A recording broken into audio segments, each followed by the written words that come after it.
Hello दोस्तों, जय हिंद। कैसे हो आप सभी लोग? उम्मीद करती हूँ बहुत अच्छे होंगे और अपनी तैयारी भी बहुत अच्छे से कर रहे होंगे। दोस्तों, कोई भी वीडियो हो आप उसके नीचे एक कमेंट ज़रूर देखेंगे। आप लोगों का एक ही कमेंट होता है, एक ही क्वेश्चन होता है कि यूपीएसआई की वैकेंसी कब आएंगी, तो उसके बारे में डिस्कस करेंगे। और आज हम लोग डिस्कस करेंगे जो मेरी स्ट्रेटजी थी, मैंने कैसे पढ़ाई की थी, कितना टाइम दिया था, कितने टाइम तक पढ़ाई की थी, कौन सी सब्जेक्ट को कितना टाइम दिया था, और ऑनलाइन पढ़ाई की थी, किस टीचर से पढ़ाई की थी, कैसे की थी, तो उन सब चीज़ों के बारे में डिस्कस करेंगे।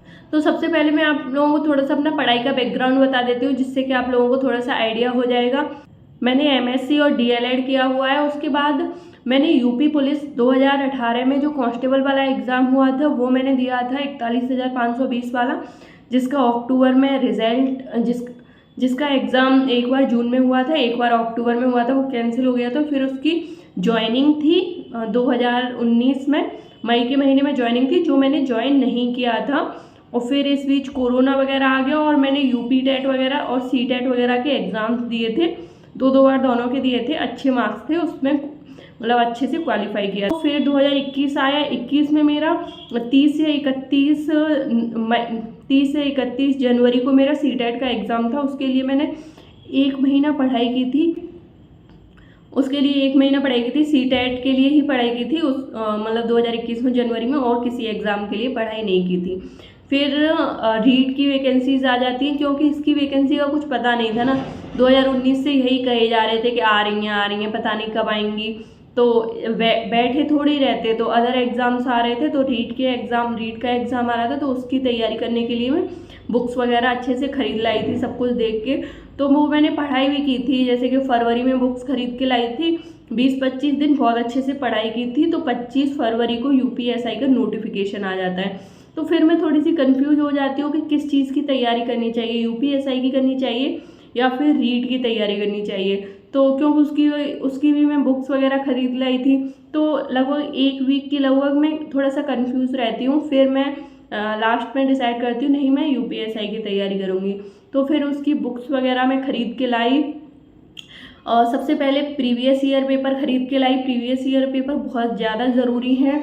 मैथ की मेरे पास थी, हिंदी की मेरे पास थी, क्योंकि रीजनिंग की खरीद के लाई थी। तो ये बुक खरीद के लाई थी। उसके बाद पढ़ाई शुरू की थी। तो सबसे पहले मैं आप लोगों को थोड़ा सा इसका पैटर्न बता देती हूँ। हो सकता है कुछ नए स्टूडेंट देख रहे हो, तो थोड़ा सा मैं इसका पैटर्न बता देती हूँ। इसमें एक सिंगल एग्ज़ाम होता है, और इसमें ये ऑनलाइन होता है, और इसमें 4 सब्जेक्ट होती हैं, math, Hindi, reasoning, GS. GS में ये 2 पार्ट में डिवाइडेड होती है, जिसमें 24 क्वेश्चन होते हैं मूल विधि और संविधान के, 16 क्वेश्चन होते हैं अदर जी के, और इसमें एक क्वेश्चन होता है 2.5 नंबर का। तो इस तरह से एक सब्जेक्ट बनती है 100 मार्क्स की। क्वेश्चन आते हैं 160 क्वेश्चन आते हैं, 400 नंबर का टोटल होता है। इसमें नेगेटिव मार्किंग नहीं होती है, लेकिन इसमें आप लोगों को सेक्शनल क्वालिफाई करना होगा। इसमें हर सब्जेक्ट में 35% आपको स्कोर करना होगा, 35% करना होगा, या फिर 14 क्वेश्चन सही करने होंगे। मतलब आप लोगों को थोड़ा सा कन्फ्यूजन रहता है, बहुत लोगों के 14 क्वेश्चन या 35%। तो 40 का 35% 14 बनता है, तो 40 का 35% 14 क्वेश्चन बनता है। तो ये 35% और 14 क्वेश्चन सेम ही हैं। तो आप लोगों को, और ओवरऑल आप लोगों को 50% इसमें स्कोर करना होगा, तो ही आप नेक्स्ट स्टेज के लिए क्वालिफाई होंगे। तो ये इसमें सेक्शनल क्वालिफिकेशन होती है, आपको इस तरह से पास करना होगा, फिर आप नेक्स्ट स्टेज के लिए जाएंगे। तो इससे पहले मैं आप लोगों को थोड़े से, आप मेरे भी मार्क्स जानना चाहोगे कि मेरे कितने मार्क्स थे। मेरे थे जीएस में मेरे 26 क्वेश्चन सही थे, ओके। हिंदी में मेरे 30 क्वेश्चन सही थे 40 में से, और रीजनिंग में मेरे 33 क्वेश्चन सही थे, और मैथ में मेरे 37 क्वेश्चन सही थे। मतलब मेरा मैथ सबसे अच्छा था, बाद में सबसे अच्छा हो गया, शुरुआत में तो इतना अच्छा नहीं था। तो मेरे ये टोटल बनते हैं 126 क्वेश्चन मेरे सही थे 160 में से, और जो कि मेरे 400 में से 315 नंबर बनते हैं। तो मेरे इतने मार्क्स थे। और इसमें रनिंग वगैरह क्वालिफाइंग होती है, बस उनके मार्क्स वगैरह नहीं जुड़ते हैं, और मेडिकल वगैरह बहुत ईजी होता है। तो इसमें सब कुछ होता है, बस ये एग्ज़ाम ही होता है। तो सबसे पहले शुरू करते हैं, चारों सब्जेक्ट के बारे में देखेंगे, एक एक करके शुरू करते हैं। सबसे पहले मैथ के बारे में। तो मैथ जब मैं यूपी टेट, सी टेट या फिर यूपी पुलिस कांस्टेबल का दिया था मैंने, तो उनमें मेरे पूरे में से पूरे मार्क्स आते थे, अच्छे मार्क्स आते थे। तो मुझे इतना तो पता था कि मैथ मेरा सही है थोड़ा बहुत, लेकिन इतना अच्छा नहीं था कि सीजीएल मेंस वगैरह के क्वेश्चंस कर पाऊँ। तो उसके लिए मैंने अपने जैसे कि मेरे भैया ही पढ़ाते थे तो उनसे ही पढ़ा था। फिर उन्होंने पढ़ाना बंद कर दिया था, तो फिर थोड़ा सा कन्फ्यूजन था कि किससे पढ़ूँ। तो मैंने अपने भाई से पूछा था, तो उसने बोला था कि तू अभिनय शर्मा सर से पढ़ ले, वो काफ़ी अच्छे हैं, अगर उनका तुझे समझ में आता है तो बहुत सही है। तो फिर मैंने उनकी क्लासेस ली। पहले तो यही लग रहा था पता नहीं समझ में आएगा भी कि नहीं आएगा, क्योंकि उनका ये कहते थे कि वो समझ में नहीं आता है वो जैसे पढ़ाते हैं। तो मुझे पहली बार में ही बहुत अच्छे से समझ में आने लगा और मैं उनसे ही अपना मैथ मैंने पूरा कंप्लीट किया। उन्होंने एक यूट्यूब पे उनकी फ्री वो डली हुई थी, 88 डेज़ की थी, कितने दिन की थी वो सीरीज़ डली हुई थी पूरी मेंस की। तो मैंने वो सीरीज़ की हुई थी, उसमें मैंने बहुत अच्छे से सारे चैप्टर्स के नोट्स बनाए हुए थे और फिर उन्हें रिवाइज भी करती थी बाद में पीछे का, कि आगे आज प्रॉफिट लॉस कर रही हूँ, अगर 4 दिन पहले एवरेज किया है तो एवरेज को रिवाइज भी करती थी। हाँ, मैं आप लोगों को एक और एडवाइस देना चाहूँगी कि आप सारे सब्जेक्ट एक साथ लेके ना चलो। पहले जो स्कोरिंग सब्जेक्ट है उसे कंप्लीट करो, जैसे कि मैथ है, हिंदी है ना, इन सब्जेक्ट्स को कंप्लीट करो पहले आप। तो मैथ ही लगाती थी और मैं प्रीवियस ईयर पेपर लगाती थी। ऐसा नहीं है कि चारों सब्जेक्ट एक साथ लेके चल रही हूँ।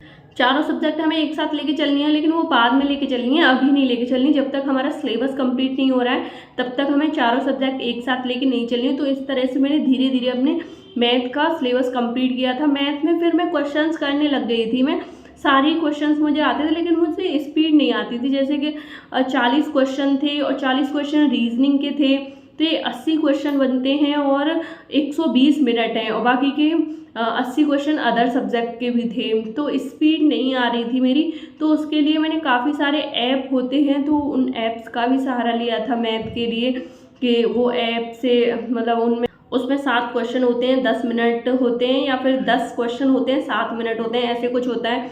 तो वो वाले क्वेश्चंस मैं करती थी, हर रोज़ ही लगाती थी। उसमें मेन मेरा पर्पज़ था मैथ में स्पीड बढ़ाने का। फिर और मैं जो वो होते हैं मैथ में जो टेबल होते हैं और जो क्यू होते हैं, स्क्वायर होते हैं, वो सब मैं हर रोज़ उनकी प्रैक्टिस करती थी।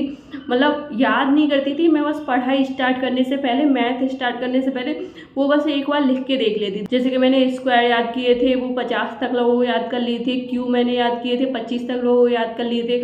तो इस तरह से उन्हें बस लिखती थी, कभी याद नहीं किए थे। पढ़ाई स्टार्ट करने से पहले, मैथ का पढ़ाई स्टार्ट करने से पहले वो लिख लेती। तो इस तरह से। और मेरे पास एक बुक थी मैथ की, किरण पब्लिकेशन की थी, मेरे पास पहले से थी, ऐसा नहीं है मैंने पहले खरीदी हो। तो वही बुक मैं लगा लेती थी मैथ में जो चैप्टर, और मैं सबसे मेन जो क्लास में नोट्स थे वही मैं लगाती रहती थी। तो इस तरह से मैंने मैथ का किया था। अगर आपको वीडियो अच्छी लग रही हो तो वीडियो को लाइक कर देना और चैनल को सब्सक्राइब भी कर देना। अब हम आते हैं हिंदी पे। हिंदी मेरी थोड़ी बहुत, जैसे ग्रामर वाला पोर्शन था वो मुझे आता था, लेकिन जो याद करने वाला था जैसे रचनाएं वगैरह थी वो मुझे नहीं आती थी। और मेरे पास पहले से बुक भी थी हिंदी की, तो मैं उसी से याद किया था। मैंने कोई दूसरी बुक नहीं खरीदी थी, मेरे पास बुक थी आदित्य पब्लिकेशन की हिंदी की। मैंने उसके अलावा कोई दूसरी बुक नहीं खरीदी थी। एक और थी मेरे पास ल्यूसेंट की, उसमें से मैंने बहुत स्टार्टिंग में पढ़ा था, उसके बाद मैंने आदित्य की में से ही पढ़ा था।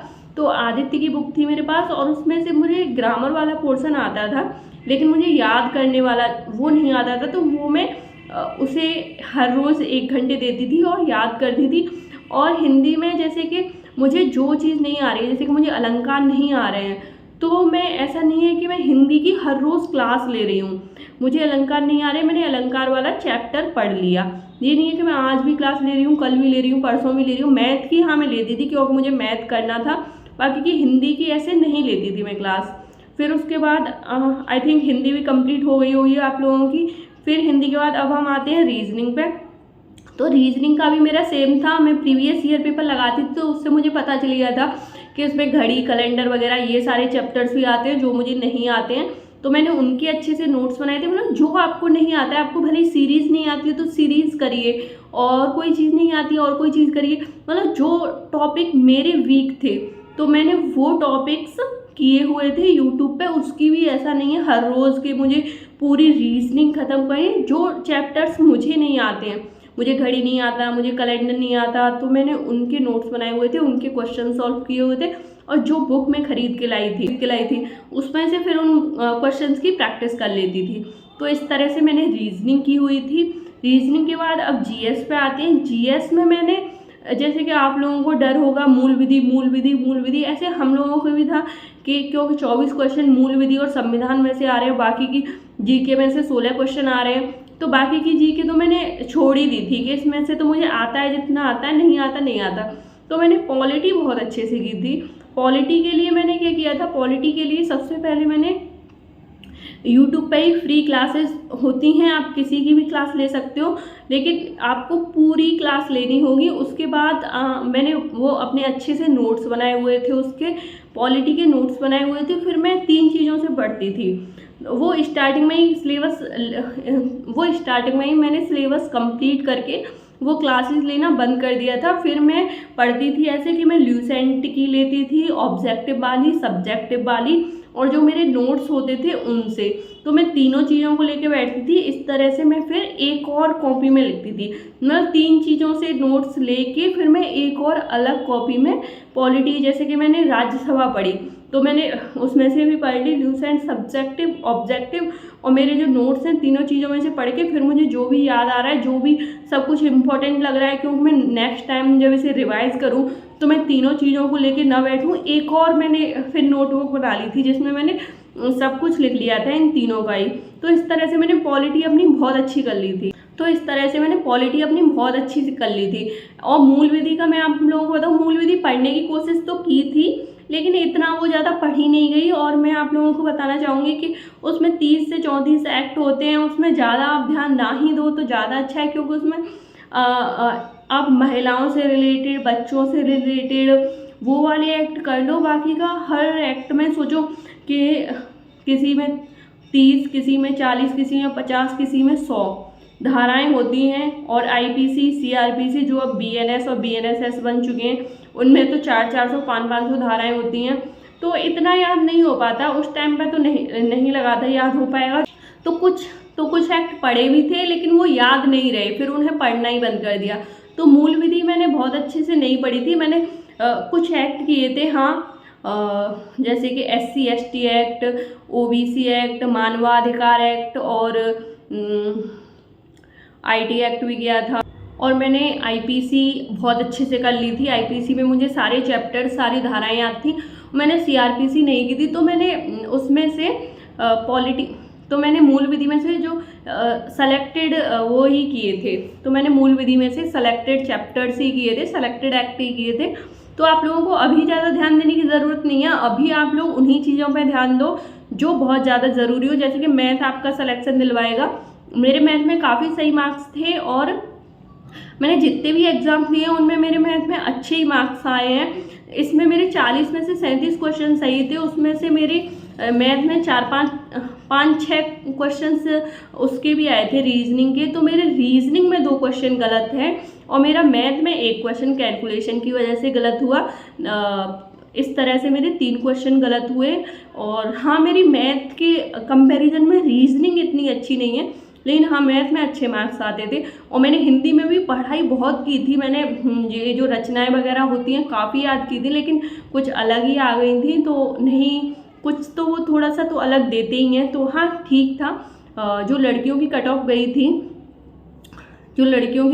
थी OBC में, हम OBC में आते हैं, तो OBC की गई थी 288 के समथिंग गई थी और जनरल की भी 299 के समथिंग गई थी। तो मेरा OBC में आती हूँ, लेकिन जनरल में सिलेक्शन हुआ था। तो अच्छे मार्क्स थे। मतलब जिस दिन मेरी वो आई थी, आंसर की आई थी, उस दिन ही मुझे कंफर्म हो गया था कि हाँ मेरा नंबर आ जाएगा। उसके बाद मुझे ये डर कभी नहीं लगा कि मेरा नंबर आएगा कि नहीं आएगा। मुझे बस ये लगता था कि रिजल्ट कब निकलेगा या फिर ये कब होगा। तो आप लोगों को भी इतने मार्क्स लेके आने हैं कि आप आराम से फिर सो सको कि हाँ अब इसमें हमारा नंबर आ जाएगा। और मैं आप लोगों को बुक्स के बारे में पता चल गया होगा, एक बार मैं फिर से बता देती हूँ। मैंने मैथ के लिए जो मेरे क्लास नोट्स होते थे मैंने वही लगाए थे और मैंने किरण पब्लिकेशन की बुक लगाई थी। हिंदी के लिए मैंने आदित्य की बुक लगाई थी और स्टार्टिंग में उसकी पढ़ी थी ल्यूसेंट की। बाकी का मैंने आदित्य की में से किया है। और रीजनिंग के लिए आप कोई भी बुक ले सकते हो। देखो, और आप कोई भी बुक ले सकते हो जिसमें जिसमें बैंक की रीजनिंग हो, क्योंकि इसमें वर्बल और नॉन वर्बल दोनों तरह की रीजनिंग आती है। और आप जीएस में आपके पास ल्यूसेंट हो, आप ल्यूसेंट सब्जेक्टिव ऑब्जेक्टिव ले सकते हो, और उसके अलावा आप और भी आपको कोई बुक लेनी है तो आप वो भी ले सकते हो, आपके ऊपर है। तो अब मैं टाइम के ऊपर लेके चलती हूँ कि मैंने कितना टाइम पढ़ाई करती थी या फिर कितने समय तक पढ़ाई की थी। देखो मार्च के बाद और एग्ज़ाम हुआ था नवंबर में, लास्ट में 21 नवंबर को मेरा एग्ज़ाम था। तब तक तो बहुत अच्छे से पढ़ाई की थी, मतलब दिन में 8-8 10-10 घंटे तो पढ़ाई की ही थी। उससे ज़्यादा भी हो जाए तो पता नहीं, लेकिन तब तो बहुत अच्छे से पढ़ाई की थी। और पूरा दिन पढ़ते ही रहते थे। जैसे कि स्टार्टिंग में मैथ पढ़ रहे हैं तो बस एक एक सब्जेक्ट करके मैंने कंप्लीट की थी, कि पहले मैथ कर लिया, फिर उसके बाद प्रीवियस ईयर पेपर मैंने लगाए थे। और जब मेरे प्रीवियस ईयर पेपर ख़त्म हो गए थे और मेरा सिलेबस कंप्लीट हो गया था, सिलेबस कंप्लीट का मतलब आप पूरा सिलेबस तो कभी कर ही नहीं सकते हो। मैथ का और हिंदी वगैरह का कर सकते हो, लेकिन जीएस वगैरह का नहीं हो पाता। मतलब 60 से 70% सिलेबस कंप्लीट हो गया था। उसके बाद मॉक टेस्ट लगाना शुरू कर दिया था। फिर मैंने बहुत सारे मॉक टेस्ट लगाए थे। मेरा हर रोज़ हर दिन में एक मॉक टेस्ट देती ही थी, चाहे कुछ भी हो जाए। उसके बाद उसका एनालाइज करती थी बहुत अच्छे से, जो क्वेश्चंस नहीं आते थे वो बहुत अच्छे से लिखती थी। और मतलब बहुत अच्छे से मॉक टेस्ट मुझे हर रोज़ एक देना ही है, तो ऐसे मॉक टेस्ट भी देती थी। मॉक टेस्ट में कोई ऐसी साइड, कोई ऑफलाइन कुछ नहीं रहा होगा कि जो मैंने न लगाया हो। अब आप लोगों को बहुत अच्छे से पता चल गया होगा, जो भी बच्चा पढ़ना चाहता होगा, जिसको भी सिलेक्शन लेना होगा, हमारे टाइम पे ना बताने के लिए इतना नहीं था जितना डिटेल में मैं आपको बता रही हूँ ना, इतना डिटेल में कोई नहीं बताता था। जैसे आप लोग वीडियो देख रहे हो, ऐसे हम भी देखते थे कि जो पहले कर चुके हैं, जिनका पहले सिलेक्शन हो चुका है, वो कुछ अच्छे से बता दें कि कौन सी सब्जेक्ट से क्या पढ़ें, कितना पढ़ें। तो लेकिन वो इतना डिटेल में नहीं बताते थे। अब जिन लोगों को सिलेक्शन लेना होगा ना, वो यहाँ से पूरा अपना हिंट लेके ले सकते हैं कि कैसे सिलेक्शन होगा, क्या होगा और कौन सी सब्जेक्ट पढ़नी है, किस पे ध्यान देना है आपको। सबसे पहले अभी मैथ करिए, आप हिंदी करिए, रीजनिंग करिए, उसके बाद आप मूल विधि, जीएस वगैरह करिए, पॉलिटी आप बहुत अच्छे से कर लीजिए। और आपको मॉक टेस्ट लगाने हैं। और अब आते हैं कि वैकेंसी कब आएंगी। ये आप लोगों का कमेंट है बहुत कि वैकेंसी कब आएंगी। देखो, ये यूपी है और यूपी में गवर्नमेंट वैकेंसी ये ऐसे ही आती है। हम लोगों की भी 2019 से आ रही थी और 2021 में आई थी, है ना। ये कंप्लीट भी ऐसे ही होती है। तो इसमें मैं या फिर आप कुछ नहीं कर सकते, ना ही तो मेरी सरकार है, ना ही आप लोगों की सरकार है, तो हम लोग कुछ नहीं कर सकते। यहाँ पे ऐसा ही होता आ रहा है। इसमें खुद को परेशान करने या फिर दूसरों को परेशान करना, उससे कुछ नहीं है। आपका जो काम है आप बस वो करते रहिए। आप बस ये रखिए, मेरे दिमाग में बस ये था कि वैकेंसी कि एग्ज़ाम कब होगा मुझे नहीं पता, लेकिन जब भी होगा उसमें मेरा नंबर आना चाहिए। भले ही 2 महीने बाद और भर्ती कंप्लीट हो जाए, लेकिन उसमें मेरा नंबर आना चाहिए। बस मेरा दिमाग में ये था। तो यही आप लोग अपने दिमाग में रखिए कि वैकेंसी कब आएगी ये हमें नहीं पता, लेकिन ये जब भी आएगी उसमें आपका नंबर आना चाहिए। तो इस तरह से आप पढ़ाई करते रहिए। उम्मीद करती हूँ आपके लिए वीडियो हेल्पफुल रही हो। तो वैकेंसी जहाँ तक मेरा अनुमान है, सबसे पहले ये लोग जो कांस्टेबल वाला है उसकी फिजिकल करवाएंगे, उसका रिजल्ट निकालेंगे, उसके बाद वैकेंसी आप लोगों की आ जाएगी। ज़्यादा परेशान होने की ज़रूरत नहीं है, वैकेंसी तो आएगी ही आएगी। बस 1-2 महीने का टाइम लग रहा है, उसमें आप अपनी तैयारी करिए। उम्मीद करती हूँ आपके लिए वीडियो हेल्पफुल रही होगी, और आपको जो भी पूछना हो आप कमेंट में पूछ सकते हो। तो उम्मीद करती हूँ आपके लिए वीडियो हेल्पफुल रही होगी। अगर वीडियो पसंद आई हो तो वीडियो को लाइक करना, चैनल को सब्सक्राइब करना। मिलते हैं अगली वीडियो में। Thank you so much.